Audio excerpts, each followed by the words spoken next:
I'm Annika, and this is Morgan, and we are coming to you from my backyard in Massachusetts. We've got a fiddle tune to teach for you for the day. The tune I have in mind is a great jig called Off She Goes. I've been playing it for years. It's in D. One of the things I love about this tune is there's a very friendly version that doesn't have too many notes. Oh, Morgan's off. He has to make sure that we are not attacked by any squirrels during this video. So it's got a really friendly melody that a lot of people will be able to pick up on a fiddle, mandolin, guitar, banjo, piano, harmonica, whatever instrument you play, ukulele, add anything to the mix. But then it also has a lot of space for adding embellishments and little extra details and things that you can do to make the tune more unique, decorative, spice it up, make it your own. So the way I'll do this is I'll play the tune for you just to listen to once or twice, then I'll stop and slow it way down and play it through like 3 times just at a nice slow pace. Some people are working really hard on being able to just hear the tune being played and starting to play along. So if you'd like to do that, that would be a great time to give that a try. It's a good skill to work on. And other folks might just find it really useful to hear it and listen and really get it in your ears. Then I will break it down into chunks and kind of explain more of the notes. So if you aren't able to catch it just listening over and over, that'll be the time where you can get any of those missing notes or really catch each phrase. And then at the end, I will walk you through a bunch of the ornaments and other things that we can add to the tune. So here is Off She Goes.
So there you can hear it's a bright, happy sounding jig. I'll slow it down for you. It starts in the F sharp, but I do a little pickup note with the open D and the first finger, so a D, E, and then F sharp. Here we go.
some of you might have gotten almost all the tune, some of you might have gotten a few notes, and some of you might just have it sticking into your ears a little bit better. If you'd like, you can go back and listen to that 3 times, a few more times through, and catch it even better. But I'm going to jump into explaining some of those notes a bit more for you. So it starts in the open D. It's like up to the E and then the F sharp. So here at the F sharp, we're doing a skip up. And then to the G, skip up to the B.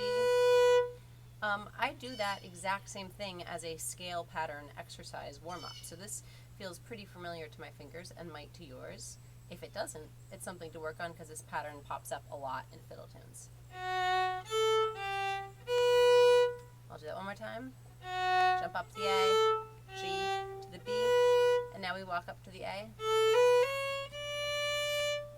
Now something you probably heard in this tune is that it keeps coming back to this a little bit. It's like the theme.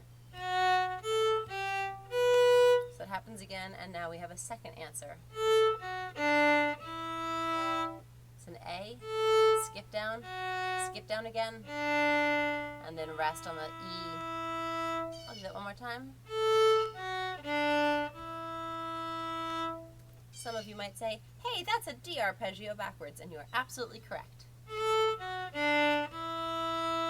And then we have our little theme again. And that first ending of walking it up.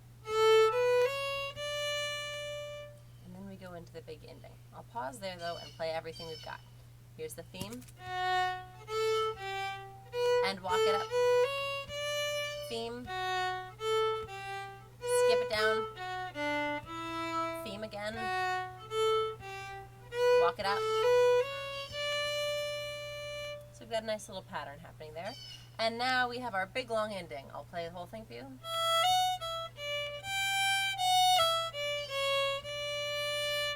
And I'll break it into 2 sections.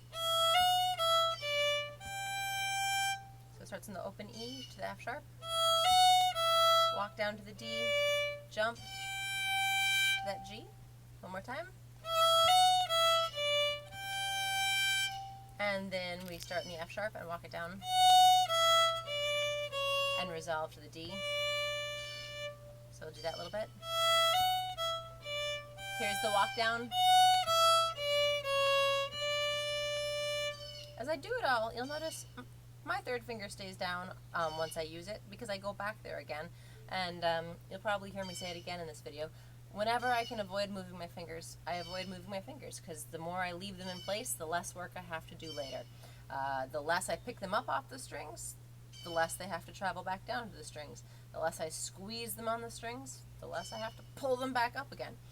So everything I do, I'm trying to be as efficient and, frankly, I just think lazy as possible with my fingers, just to make everything a little bit easier, and then I can play faster, and for longer too without getting tired. So here's that in phrase.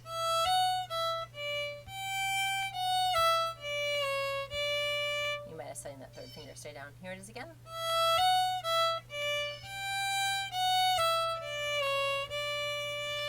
And if keeping that third finger down doesn't work for you, that's totally fine, but it's a thing to try. So here comes our whole A part. Starts in the F. Well, I'll do the D, walk up. Here we go. Walk that up.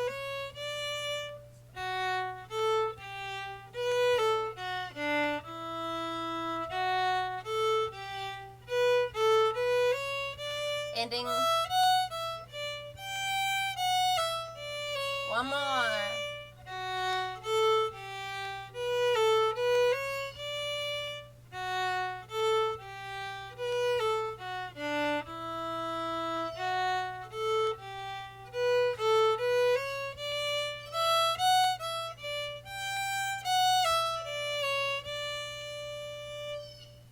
So it might have been more useful if I'd mentioned this earlier, but on a tune like this, sometimes I like to learn one phrase, not worry about the rest, and then just play that phrase along while with the recording.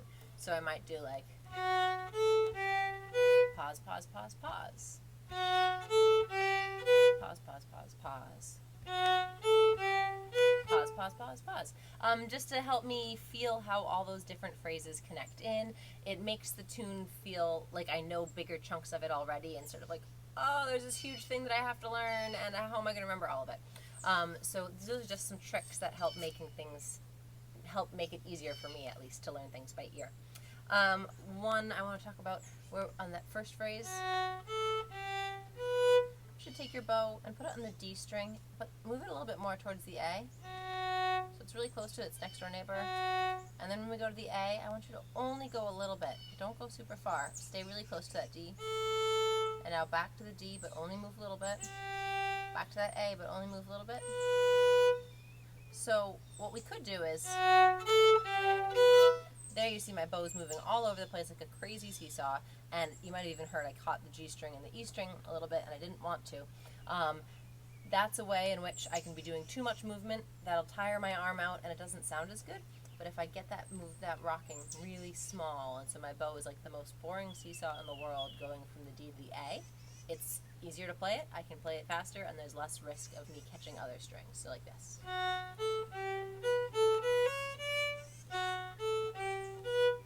So that's something you can also practice just with open strings, is that bouncing back and forth between your strings. Is there something else in the A part I wanted to mention? That same thing. There, I'm on the E string, I go to the A, and right back to the E again. So I'm going to want to make those bow movements really small too, make them a very boring seesaw.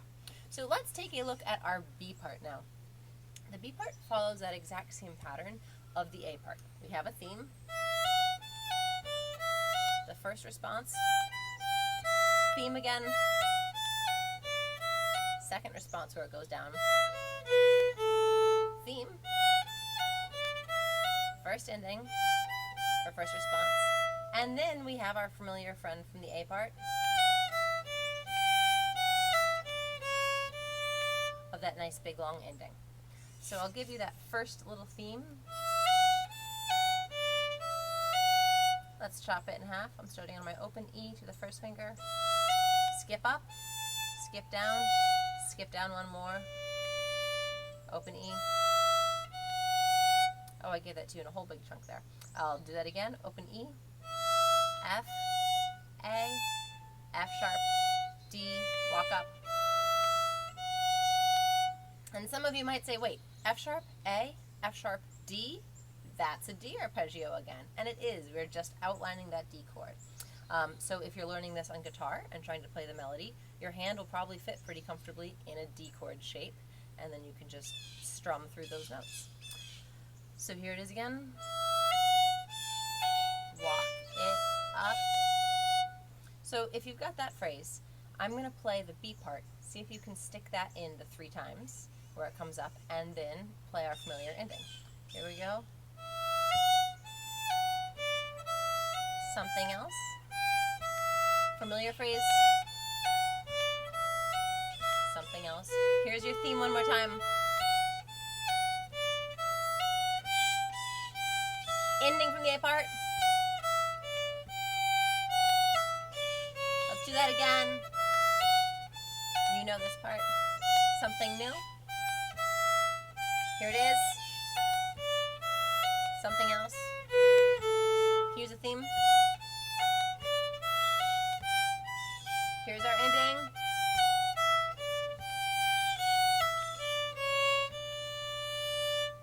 Awesome. And hopefully that makes you feel like, hey, I've got almost the entire B part. There's just 2 little chunks that you haven't learned yet. One of them happens twice.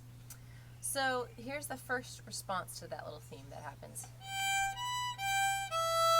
So I'm starting on that G to the B to the G to the E. That pinky, it might be an unfamiliar finger for some of us. So I want to say a quick word about the pinky. Even if you've used your pinky before, this might be a new way of thinking about it. When I look at my hand, I've got up top a crease, and I can bend my finger right kind of in that crease. A little hard to do, but it's bent. So there's a joint there. Then I got a crease right here, and I can bend that pinky right in that crease. Cool. Then I've got a crease right here. So a lot of us might be thinking, all right, I can bend right there. Go ahead, try. I can bend somewhere, but I'm not bending in that crease. That crease is right in the middle of the bone. The bone runs from here down to here. When I bend my pinky, this is where that joint is. A lot of times we look at our hand and we think the joint is here, and then when we go to use our pinky, we go, ah, and we're trying to bend it in a spot where there's no bone. Sorry, there's no joint. There is a bone. It's a very important bone. It's right in the middle of the bone. And so we're trying to bend that pinky and can't get it very far. But if you tell your brain, if you tell your body, hey, the joint's here. I'm going to bend my pinky from here. Look at how much farther I can reach with my pinky now. So from before it was, it's kind of curved, but it's not going very far. And now when I remember that the joint is inside my hand, boom, I can really extend. And I can still get a little curve if I want to have a nice curved finger, but I can reach a lot farther. The same is true for your other fingers, but that kind of turns out to be less important that that's true. It doesn't impact our fiddle playing as much. So maybe you're excited about this. Maybe this feels new and different. Maybe you already knew how your pinky joints work. But either way, I see a lot of fiddle students who are trying to get their pinky notes and just can't get high enough. And then the moment they realize, oh wait, my joint works differently than I think it does, suddenly they are playing their pinkies totally in tune every time, which is just really exciting. So here we are. We're going to do a big reach. And if you don't have much experience with that pinky, we can practice walking up. And just fling it up there. Notice there's going to be a gap between my third finger and my pinky. It's got to get a little extra reach there. When I just did that walk up, I held all my fingers down because that makes it easier for my pinky. It doesn't have to hold the string down. The fingers are doing the heavy lifting, and then the pinky just does the last little bit. On the tune, off she goes. I'm using my second finger to hold down the weight of the string, so it's a little bit easier for my pinky. So it's a... Let's do that 2 times. Here we are, G. One more, really reach from inside your hand. And then we're back into our familiar theme. Sometimes I do that with a G. It's just a pickup note, and sometimes it's fun to come from above, and sometimes it's fun to come from below. Either way, I'm really starting on that F sharp. That's where my foot is tapping. So, from the very beginning of the B part, here's your pinky phrase. Familiar phrase. And now we have our second response. That's E, C sharp, B, A. One more time. And then we go back to the E. We know this phrase. And here's that response of the pinky. Big ending. B part again.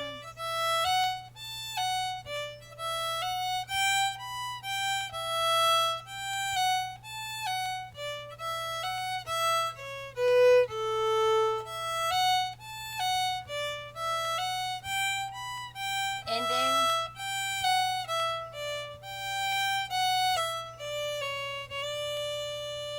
Great.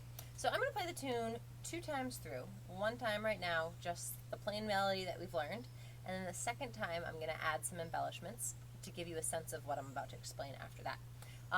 Now is a great time to play along, or to just listen. Either is fine.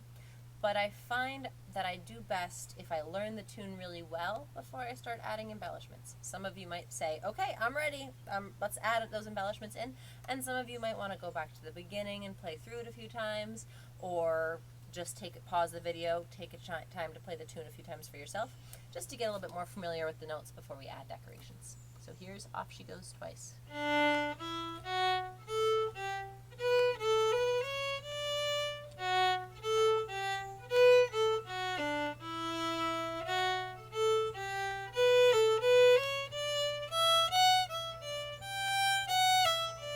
A part again.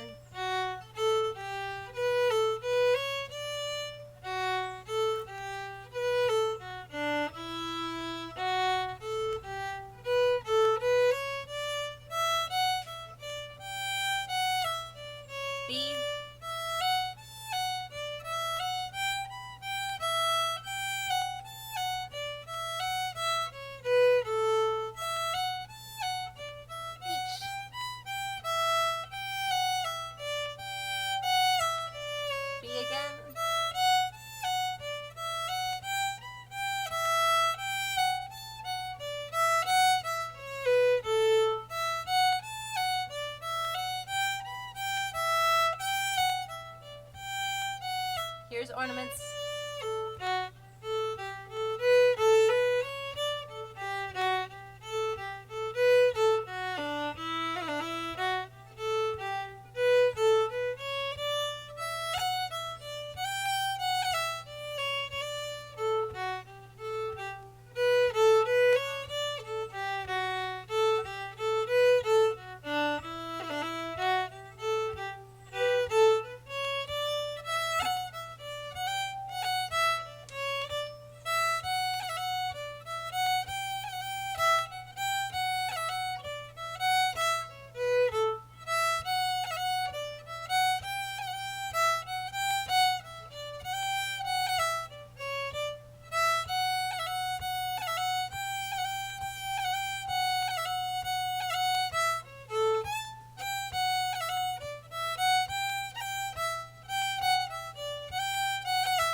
So that gives you a sense of what I'm about to explain. But first I'll go in a different direction. If that B part is feeling like, oh, more notes than I'm ready, that's fine. Go.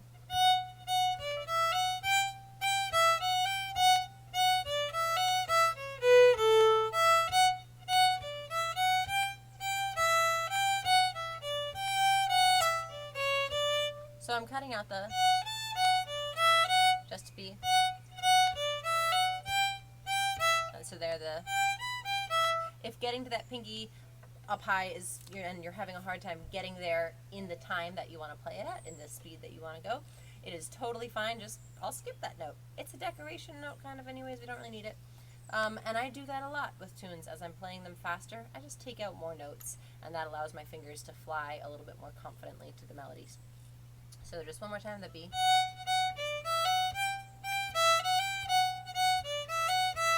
So we could change it that way.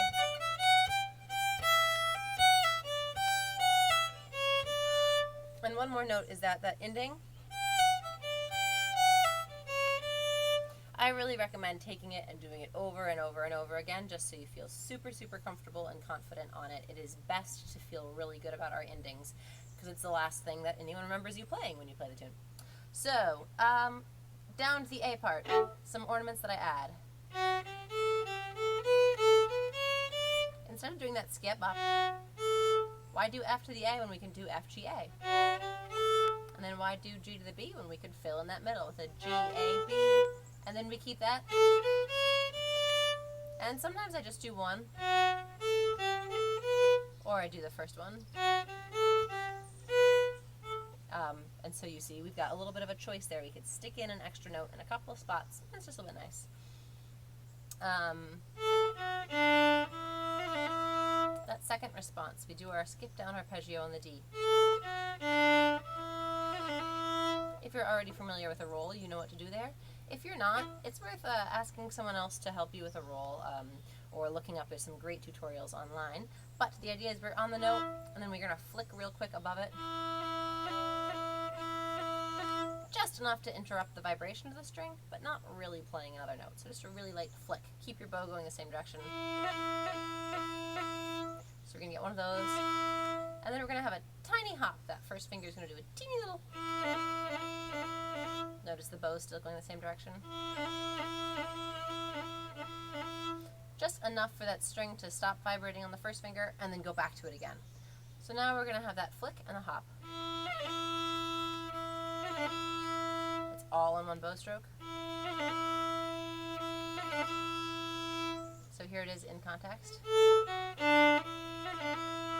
Let's do that a few more times. One more. Yeah. Those are such a great ornament. I love sticking rolls in lots of places in my playing, and this is a really lovely spot to put it in a tune. It adds a nice little spice. Just focus on really light fingers. Really, we've got space for 3/8 notes, and we're cramming 5 little notes in there, but it's mostly that we're on that first finger, and we're just interrupting above, interrupting below to make it sound more decorative for our ears. So back to the A part. Sometimes I do a little walk down or jump down, and then here's our old roll. And now we have a flick. So it's like half of a roll. I'm doing my third finger. Sometimes I do the second, sometimes I do the third. Both work. And then a little hammer on. Instead of just landing on that second finger, it's kind of nice to ba-dum. And then we can have a little another flick. I'll do that in phrase.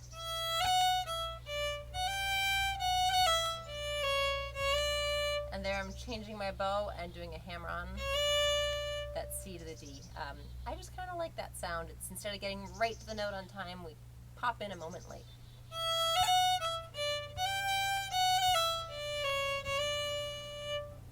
So now let's talk about the B part. What are some embellishments we can do? Right away, my roll again. There I'm flicking with that third finger, so it's the higher one. So that's just for the part of it. So those 3 notes now are gonna be the full decoration. And then still walk up. And now the second finger, same thing. Back to the first finger roll. Walk it up. And sometimes I think I don't want to stay on that A, I want to skip up. Just to keep the notes flowing. Back to that roll.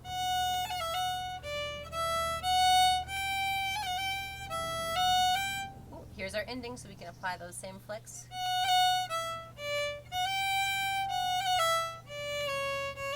Again, roll, roll.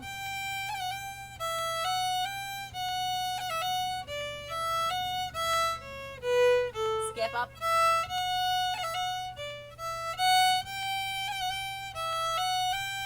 And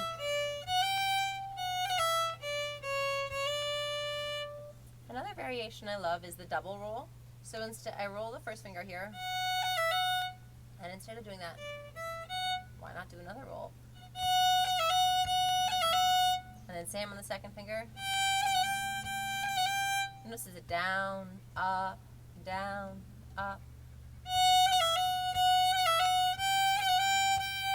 First.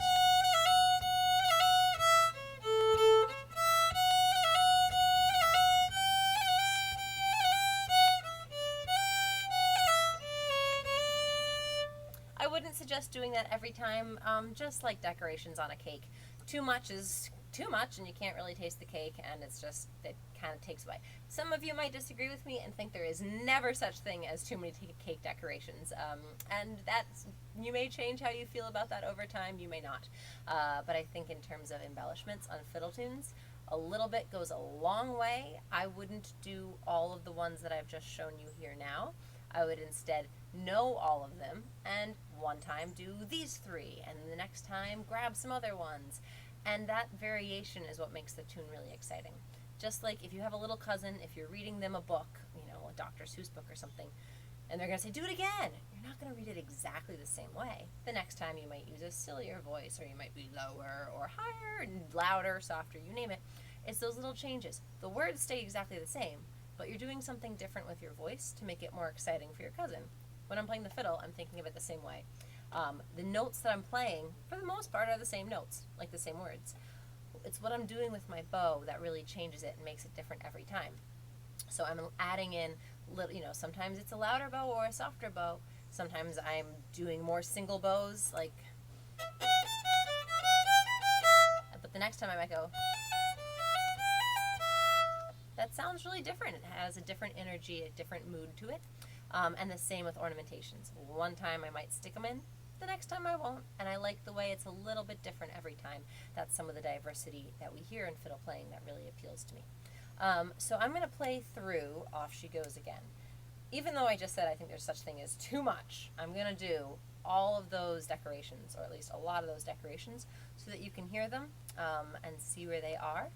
Hopefully you've gotten a few good tips out of this video and a new tune to play, and that you enjoy playing whatever version of it feels best to you. I always recommend checking out other videos of tunes like this online, or like trying to find a recording of someone else playing it, or asking another fiddle player that you know, hey, do you know Off She Goes? Can I hear you play it? And they might play it really different than me, and that's great. Everybody in different places plays the same tunes with different variations, but it will make you a better musician hearing other people play the same things in different ways and kind of getting used to how that sounds. I have said fiddle a lot in this video, but I would like to take a moment to remember some of you might be doing this on banjo or ukulele or mandolin or guitar, and all of the same things apply. Some of the bowing stuff doesn't apply. Your picking ornamentation might be a little bit different, or even if you're playing it on accordion. But, you know, the great thing about this style of music is that we can play these tunes on so many different instruments. So here's Off She Goes one more time. Thanks so much for joining me.